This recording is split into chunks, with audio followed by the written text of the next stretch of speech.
I will transition right into the first talk today, which will be delivered by Peter Sarris, who is professor of late antique, medieval, and Byzantine studies, and a fellow of Trinity College at Cambridge. He has published extensively on the history of the early medieval period in both the East and the West, with a particular focus on the Justinianic period, and of course, also then on the plague of Justinian, which we are going to be discussing at length. So he has a book forthcoming later this year, I believe, entitled Justinian, Emperor, Soldier, and Saint. So Peter, go ahead. Thank you. Thank you. I'd like to begin by thanking the organisers of this event for the invitation and this opportunity to see friends old and new. I think one of my first publications was actually published in a book edited by Carlos many years ago. And so it's very nice to be able to make contact again. Now, in a recent intervention, the US-based environmental historian Tim Newfield has sought to argue that historians of the Justinianic Plague should not be thinking about it with the Black Death in mind. This morning, I want to explain why he is wrong, and also present some general historiographical and historical background to other papers and themes we'll be looking at today. Now, in the 6th century AD, as many of you will know, and as we'll hear more of today, much of Western Eurasia was struck by an outbreak of bubonic plague, which would then recur in Europe and the lands of the Near and Middle East down to at least the 8th century, an event which left a deep impression on the authors of all our major contemporary written sources.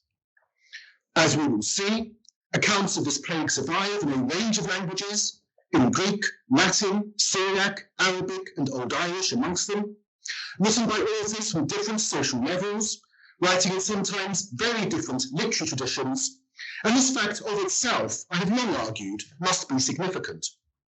For in each of these languages, we have sources that describe a major pandemic, which arose in the 6th century, and which is described as having had a significant impact on communities both rural and, where they existed, urban alike.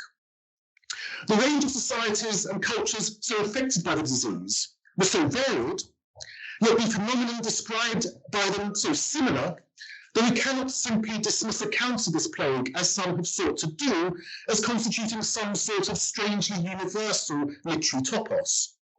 It would be akin to dismissing COVID-19 as a mere literary topos, because accounts of it have been so similar all the world over.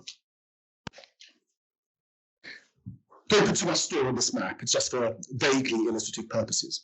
The impact of this plague is likely to be most pronounced and long-lasting in the more urbanized parts of the regions affected by it, which in the early 6th century were primarily under Roman control, ruled from Constantinople, but many of which would soon pass to Muslim rule. Accordingly, it is in many ways in the Arabic tradition that the plague would make its deepest impression. The failure to discuss these Arabic sources at all in some of the recent plague literature is one of the more baffling aspects of the recent revisionist historiography. The pandemic's consequences were probably least pronounced on late antique nomadic societies, which nevertheless probably played a crucial role in spreading the disease at certain key moments in its history. So we should be thinking about this disease as impacting differently in different societies and in different contexts. But it was evidently a phenomenon that appears to have affected the early medieval West Eurasian world as a whole, and probably impacted well beyond it. Study of the pandemic in the Tibetan and Chinese sources, for example, is in its relative infancy, but is underway. Now, in recent years, this phenomenon has attracted growing scholarly interest. In many ways, this can be traced back to a conference held at the American Academy in Rome, organised by Lester Little in the early 2000s, which I attended, and which resulted in the rather delayed publication of this volume published in 2007. More recently, discussion of the plague has proliferated and intensified, partly due to some startling and highly important discoveries in the field of ancient genetics and ancient DNA, from which we'll be hearing more from Gunnar, and partly due to some, to my mind, deeply problematic attempts to try to deny the significance of this disease. The point of my talk this morning is not to respond to that literature in detail.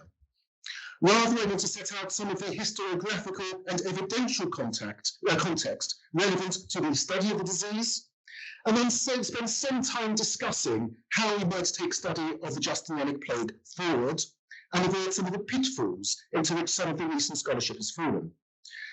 Achieving this, I would suggest, by thinking of it in the context of what I term comparative medieval history. And I should emphasize that I think of myself as a medieval historian and not an ancient one, and that is important for the perspective I take. The Justinianic Plague, as it's come to be known, as I have said, was an outbreak of bubonic plague, first reported, go back to the map, at the Egyptian port town of Pelusium, which connected the East Roman Empire to the Red Sea in the summer of 541. From there, it spread quickly east along the coastal road to Gaza and west to Alexandria. By the spring of 542, the literary sources record it in Constantinople, spreading through Syria, Anatolia, Greece, Italy, and North Africa. By 543, it was in both Roman and Persian-held sectors of Armenia, as well as Gaul. And it's recorded to have reached as far as Ireland by the following year. As I just indicated, the sources record the plague would continue to occur down to at least the middle of the 8th century, and possibly later in the Middle East, and so would have taken a cumulative demographic toll on the societies concerned, whilst also spreading further afield. The second recurrence of the plague, which occurred in 558, for example, extended into the core Mesopotamian or Assyrian territories of the Sasanian Empire of Persia, which would also continue to be struck into the 7th century. Now, a number of contemporary accounts suggest that the plague arrived in the Mediterranean via either the Ethiopian kingdom of Aksum in East Africa or Aksumite-held territory, which included much of southern Arabia at this time. So transmission via the sea from East Africa or southern Arabia seems likely. We now know from the genetic evidence that the lethal and virulent strain of bubonic plague from which the Justinianic Plague and the later Black Death would descend had emerged in Central Asia by the Bronze Age before evolving further there in Antiquity. So at some point, this disease makes a journey west. As I've recently argued, it probably travelled with traders and armies, with food supplies and the flea-bearing rodents that accompanied them, in a series of steps drawn out over the course of several centuries, evolving as it passed through different climates and hosts. And in particular, as it emerged from Central Asia, it is likely to have moved through both nomadic and sedentary societies, taking, as I just indicated, probably a rather different demographic toll on each. The historic epicenter of bubonic plague would appear to have been the Issyk-Kul region in what is now Kyrgyzstan, which in late antiquity was also the epicenter of a series of nomadic empires. And what we currently really need, I think, so as to unravel the history of the Justinianic Plague, is much more concerted archaeological and genetic work in both East Africa and also Central Asia and perhaps elsewhere, such as the Baltic, so as to trace the steps the plague took in antiquity, not just in the 6th century, but probably in the half millennium or so that preceded it. The Issyk-Kul is also the region, one should note, where the Black Death seems to have originated. On this and a range of related topics, I would point you to the work of Monica Green.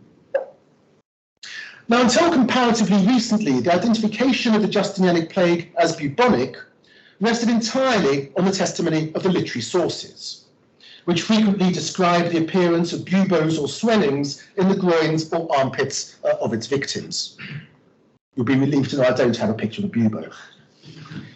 And for much of the 1990s, the main debate amongst historians was whether we could rely on these literary descriptions to provide a retrospective diagnosis of the disease, something to which many historians of medicine were deeply hostile. Any doubts over its identification, however, began to be put to rest in the early 2000s, when encouraged by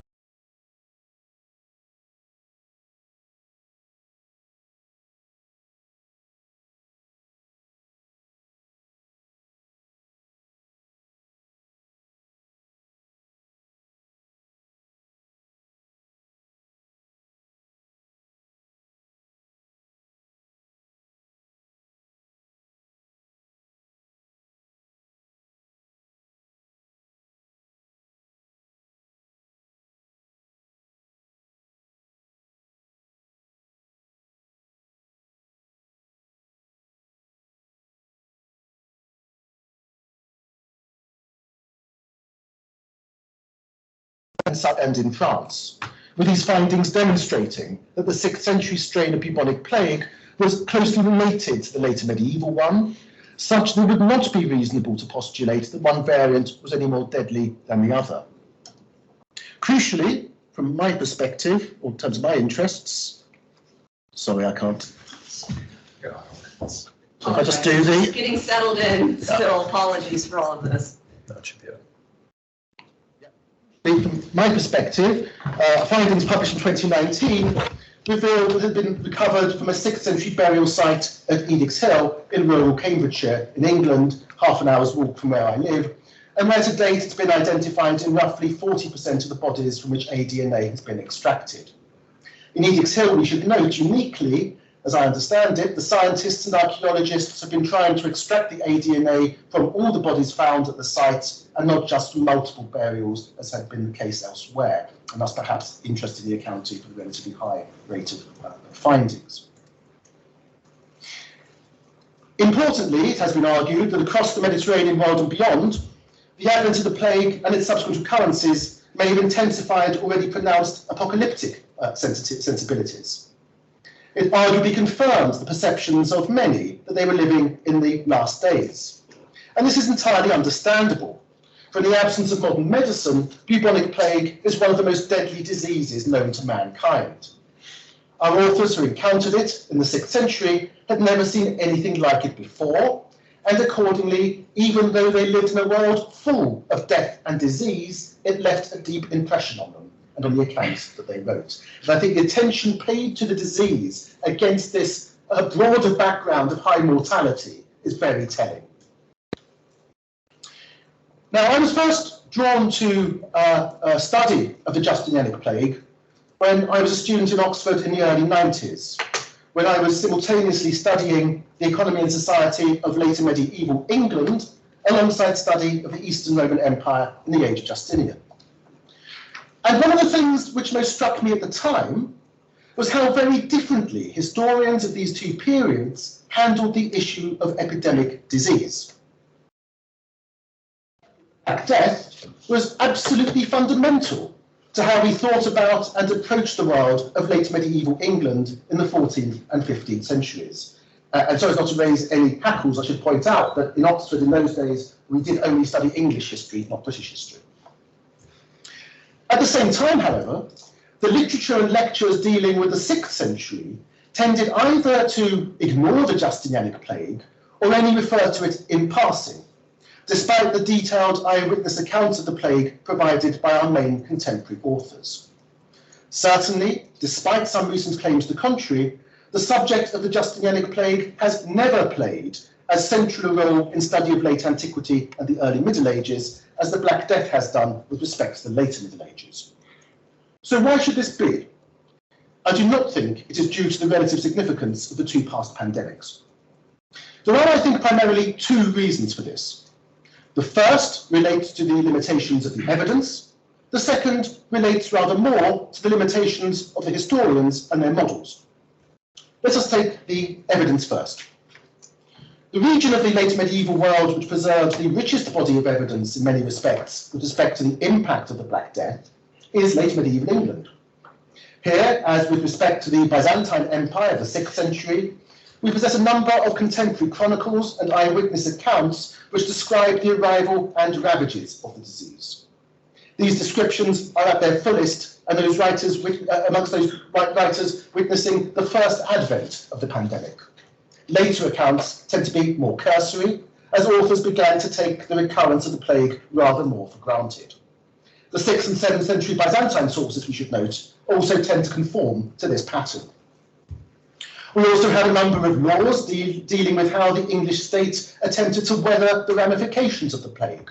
Again, as I have recently emphasised, we have these Byzantine too.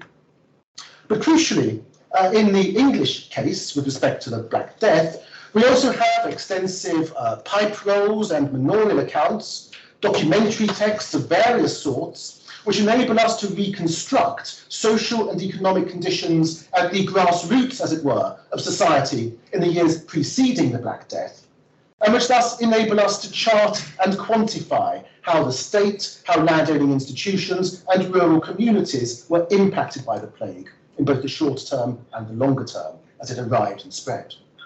And much of late medieval English economic history has traditionally considered or constituted studying these records. Now, for late antiquity and the early Middle Ages, of course, we simply have no comparable body of material, and this necessarily affects what we can and cannot say about the plague. The only region of the late antique world for which we have extensive documentary records is Egypt. And over the course of my career, I have intermittently attempted to read all the published papyri emergent from Egypt for the 6th and early 7th centuries. But the fact is, we currently have no substantial body of estate accounts of Egypt, such as would enable us to track and trace how the plague impacted on a particular landowning institution, by giving us sufficient data from both significantly before the plague and after its first occurrence, such as the English manorial records provide. With respect to the best recorded late antique large estates from Egypt, the so-called Appian estates from around the city of Oxyrhynchus, we only really have that sort of information, and then only to a very limited extent from the 540s onwards. This is not helpful with respect to a pandemic first recorded for the year 541 to 2. Now, more evidence may well be forthcoming, but as things stand, the Egyptian evidence will never be a match for the later English material, and tends to consist of sources in which we would not expect explicit mention of plague to be made in any case. As many here will know, we typically have receipts, lists of income and expenditure, contracts and so forth, rather than, say, extensive caches or private correspondence, where we might expect some sort of descriptive account of this. And Sabina Hübner at Basel and her team have noted, for example, that actually this is true of every ancient pandemic. Due to the nature of pathological record, none of them seem to really resonate or be picked up in that sort of material. Now, crucially, the result of this lack of documentary evidence is that whereas the economic history of the later Middle Ages has long been the preserve of demographers, the early Middle Ages is a world where demographers have generally feared to tread. We can get a rough sense of populations going up or down, we'll just never know what they are. Instead, in marked contrast to the later Middle Ages, in terms of degree, study of the economic history of late antiquity in general, and of Byzantium in particular, has periodically been strongly influenced by essentially Marxist historiography, which on point of principle has tended to exclude, ignore or sideline demographic factors, or the significance of non-anthropogenetic exogenous developments, such as disease, on processes of historical change, emphasizing those internal tensions as a motive and driving force for historical evolution. And this fact, I would suggest, continues to leave a clear imprint on the historiography of the period today. So if we turn to the work, for example, of both John Haldon on early medieval Byzantium and Chris Wickham on the early medieval West, both coming from a very pronounced background in Marxist historiography, each of these have always tended to sideline the plague in their work. In his study of Byzantium in the 7th century, published in the early 90s, for example, Haldon barely mentions the plague, and again, it is notably absent from consideration in Chris Wickham's framing the early Middle Ages. Both of these scholars whose work I have been strongly influenced by. This is a historiographical context to which the authors of the recent revisionist tendency in study of the plague seem strangely oblivious. In a recent article, for example, Mordecai and Eisenberg point out that the great Yugoslav Byzantinist Ostrogorski did not consider the Justinianic Plague worth discussing in his widely read history of the Byzantine state and society. They completely failed to realize, of course, that Ostrogorski was living, working and writing under a totalitarian regime which had strong views on such matters. He hardly had a choice. But my main point is that the relative sparseness of documentary evidence for the Justinianic Plague facilitates and has always facilitated a very high degree of plague skepticism, on the part of historians who, for other historiographical reasons, have never been minded to take the plague seriously.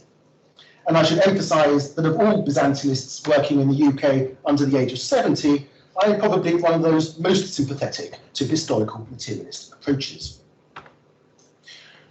Moreover, I would suggest, the recent historiography has been bedevilled by the fact that many of those who have examined the topic of the Justinianic Plague are simply not used to studying the impact of disease or disaster on better and more richly recorded pre-industrial societies. And so, when looking for the ramifications of the plague in the 6th and 7th centuries, they often do not seem to know what to look for in those sources. So, for example, as I have recently argued, the legal evidence reveals the 6th century plague in Byzantium to have resulted in concerted efforts on the part of workers to demand higher wages, lower rents, and extract longer leases from landowners, as peasants and others sought to take advantage of plague-induced labour shortages to improve their standard of living. This legal evidence has been dismissed in some of the recent literature, but to quote the leading late medieval economic historian John Hatcher, and an authority on the Black Death, legislation on restricting the rise in prices and wages, demands for lower rents, lengthening of leases and so on are irrefutable signs that the system had been severely knocked out of joint, leaving too much land and infrastructure and too few people. Substantial population decline appears the only plausible explanation. But Hatcher knows this because he has seen it happen elsewhere in a similar context, in a comparable, although not of course identical, society. Through his work on the better recorded Black Death, he knows what to look for and how to document and discern the evidence of population decline in the pre-modern record. Recent research, I would suggest, has highlighted a point I have long made, that one of the problems with late antiquity as a field is the relative lack of exposure many of its students have to studying better recorded pre-industrial economic systems, which would help them make better sense of the often much more fragmentary or lacunose late antique materials on which they have to rely. And I would suggest that, with respect to the Justinianic Plague, the adoption of a comparative approach, looking at the Justinianic Plague and the Black Death in tandem, is not only useful, but essential. Now that we know on the basis of the genetic evidence that both worlds were struck by closely related variants of the same disease, the arguments for using the one pandemic to help us at least begin to think about the other is greatly strengthened. As Monica Green has put it, these two worlds, these two societies were in a sense stepping in the same river twice. This is why Johannes Preiser-Capella's recent study of both late antique and late medieval climate and disease history is so historiographically useful as an intervention, as there you will find some discussion of both pandemics drawn together. Now, contrary to what some would argue, I am not suggesting that we should simply cut and paste late medieval material and deploy it for late antique purposes, or simply project 14th century realities back onto the world of the 6th century. Rather, I think we should be trying to think with the Black Death when discussing the Justinianic Plague, taking advantage, crucially, of the much more sophisticated later secondary literature pertaining to the Black Death to help us judge what sort of arguments and what sort of approaches may be plausible or analytically useful when thinking about the Justinianic Plague. And this is a crucial point to which Newfield is completely oblivious. Certainly, some of the recent revisionist work with respect to the Justinianic Plague, for example, has advanced propositions that anybody who has worked on the Black Death would know to be fundamentally misconceived.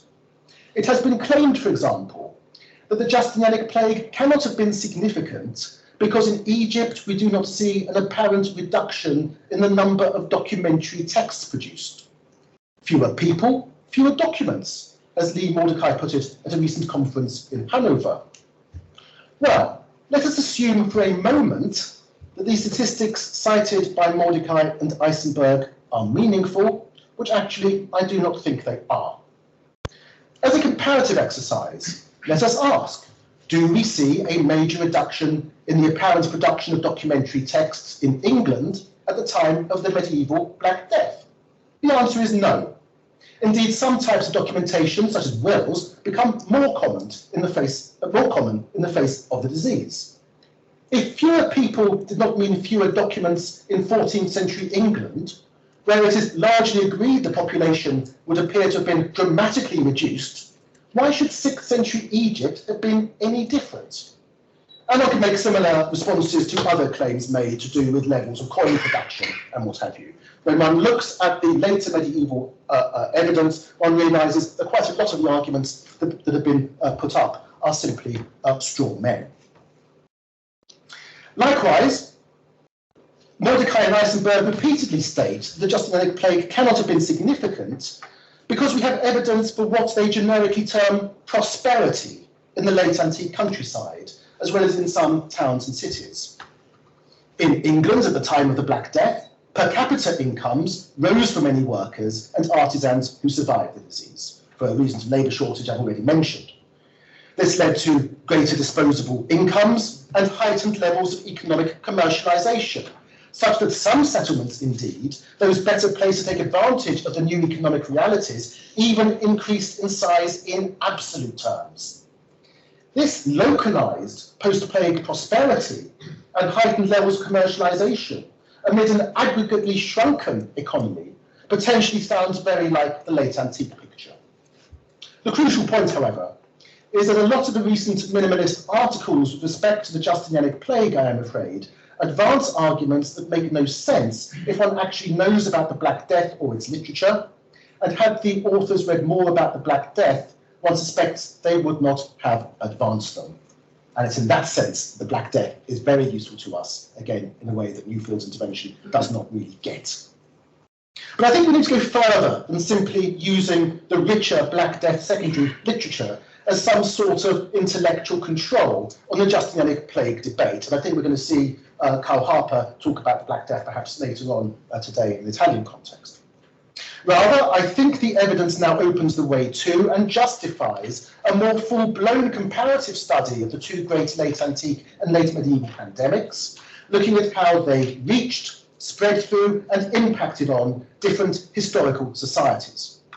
Such research should foreground both the similarities and the differences between the two great cataclysms. Informed by the words of the greatest medieval historian of the 20th century, Mark Bloch, when he wrote of how, in one of my favourite quotations, just as the progress of a disease shows a doctor the secret life of a body, so too to the historian, the progress of a great calamity yields valuable information about the nature of the society so stricken. So what sort of themes do I think we should be looking at when thinking about these two pandemics in tandem or comparatively? What I want to do in the few minutes that remain is highlight the outline of an agenda for a future, more comparativist approach. First, I think we need to give more comparative consideration to the environmental, economic, and political context, the emergence and transmission of both the Justinianic Plague and the Black Death as global phenomena. Both the Justinianic Plague and the Black Death appear to have originated from essentially the same region, or a closely related region, of Central Asia. The emergence of each pandemic was also preceded by the expansion of Central Asian nomadic empires, various groups of Huns in the 4th and 5th centuries, and the Mongols in the 13th. What role did these nomadic empires and societies perhaps play in creating nodes and points of transmission, as well as the networks of exchange that helped facilitate the transmission of disease? The role of pre-industrial empires as vectors for disease has recently been emphasised in important work on the Ottoman Empire by Nuket Varlik, which may well provide a useful point of comparison. It's also striking that each of the pandemics was preceded by major periods of climatic disruption. This too invites further and comparative research, as does consideration of vectors for the disease. We'll be hearing about that later. I'll leave that to the experts. Second, of course, is the issue of the differential demographic and economic impact of disease in both the late antique and later Middle Ages. In each of these periods, we see pandemics that appear to have impacted on urban and rural communities, as well as on sedentary and nomadic ones in different ways.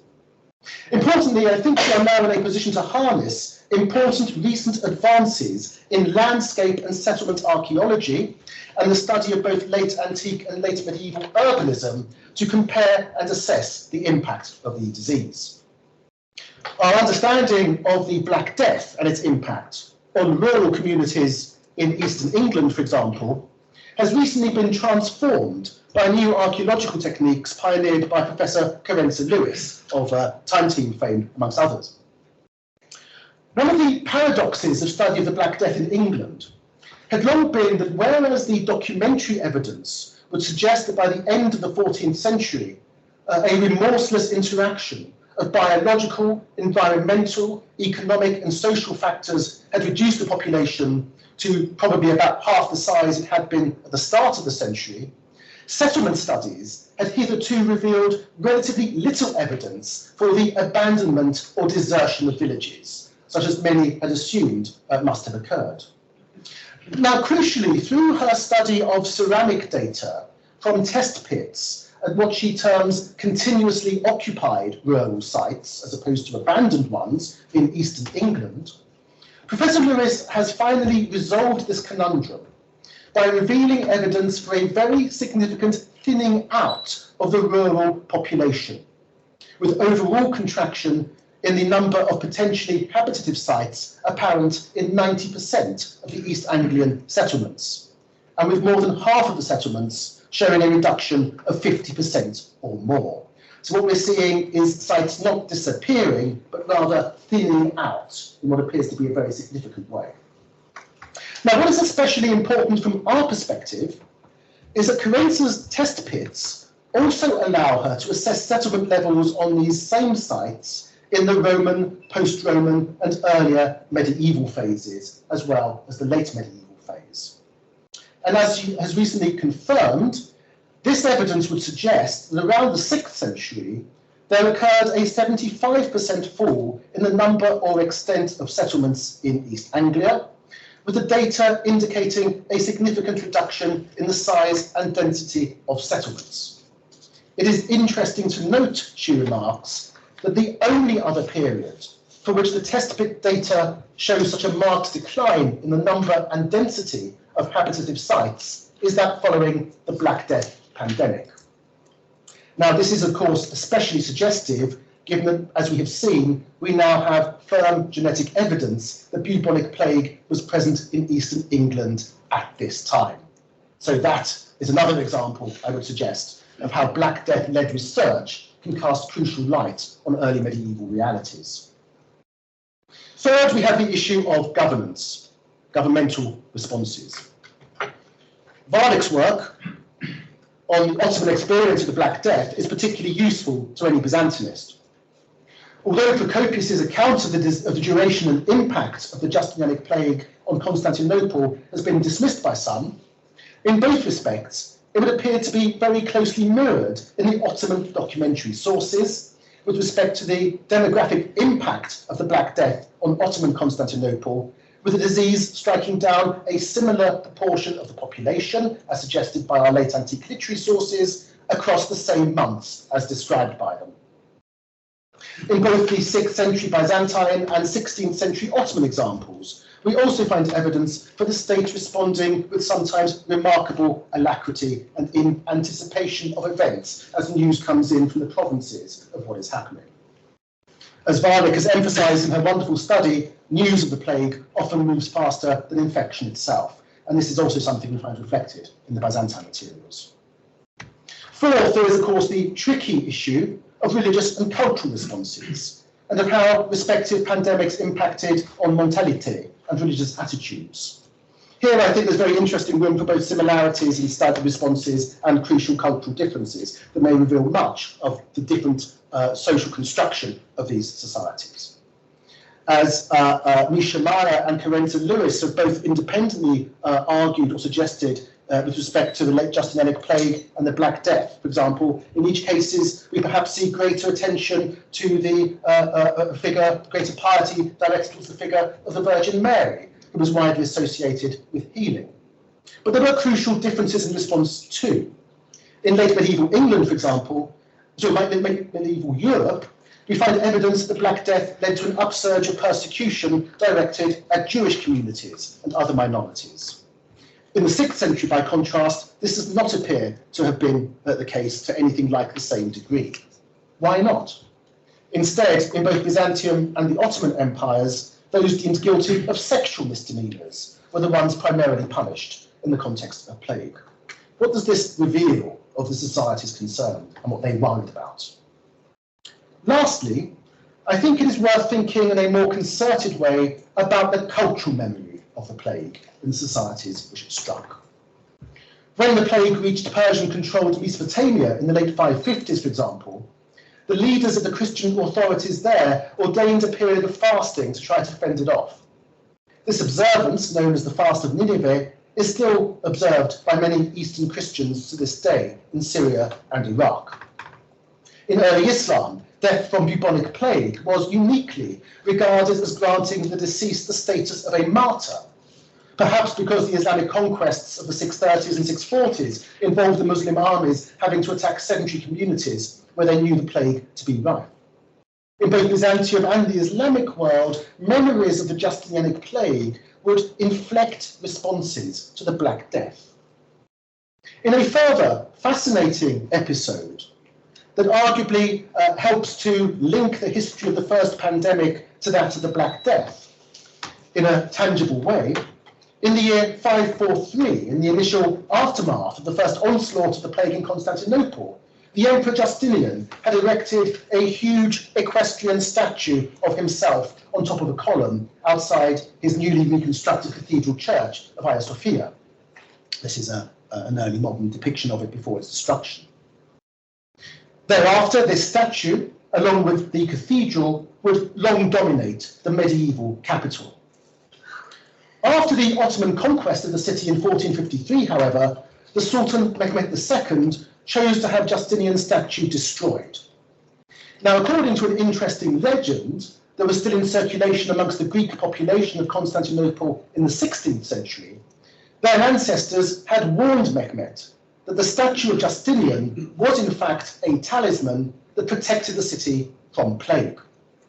Soon after its destruction, the Black Death yet again flared up, and Mehmed was obliged to remove himself from the city and flee to Bursa. This sort of memory is, I think, itself historically significant and worthy of further study in its own right. But crucially, to conclude, I think the anecdote reveals that although some modern commentators of the Justinianic Plague are insistent that we should not think of the disease in the light of the Black Death or vice versa, the inhabitants of medieval Constantinople evidently would not have agreed.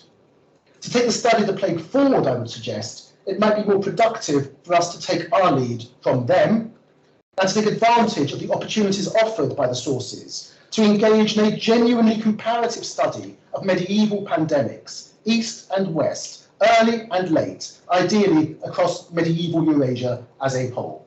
And I hope we'll touch upon more of these things later today. Thank you.